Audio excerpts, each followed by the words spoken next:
On nous parle de paix, de justice, de développement durable. On nous promet un monde meilleur, un avenir vert, équitable, inclusif. Mais derrière les beaux slogans de l'ONU et de l'Agenda 2030 se cache une réalité beaucoup plus sombre. Pendant qu'on nous endort avec des promesses, l'élite mondiale consolide son pouvoir. Les multinationales contrôlent les ressources essentielles. Les fonds d'investissement comme BlackRock ou Vanguard détiennent des parts dans presque tout. Les ultra-riches achètent les terres, les médias, les brevets, les données. Et pendant ce temps, les organisations internationales, ONU, FMI, Banque mondiale, WEF, OTAN, se présentent comme les sauveurs du monde, alors qu'elles servent de relais aux intérêts de cette même élite. Le FMI impose des politiques d'austérité qui étranglent les peuples. La Banque mondiale finance des projets qui ouvrent les marchés aux multinationales.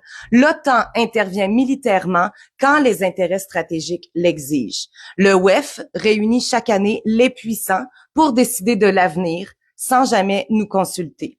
Et l'Agenda 2030, un plan présenté comme humaniste, mais qui vise en réalité à centraliser le contrôle mondial sous couverture de développement durable. Et pendant que tout ça avance, on continue à croire que voter va tout changer. Mais peu importe le parti, libéral ou conservateur, ce sera toujours la même finalité. Les gouvernements sont des marionnettes manipulées par les mêmes forces qui contrôlent l'économie et les organisations mondiales. Ce n'est pas là que le vrai pouvoir se trouve.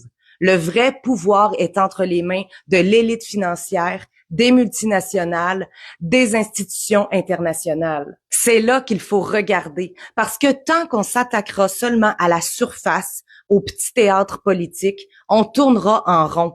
Tout est lié. On n'est pas face à des décisions isolées. On est face à un système coordonné qui avance méthodiquement pendant que la majorité ferme les yeux. Ce n'est pas du hasard, ce n'est pas une théorie farfelue, c'est écrit noir sur blanc dans leurs propres documents. La seule question qui reste, c'est combien de temps allons-nous encore les laisser faire?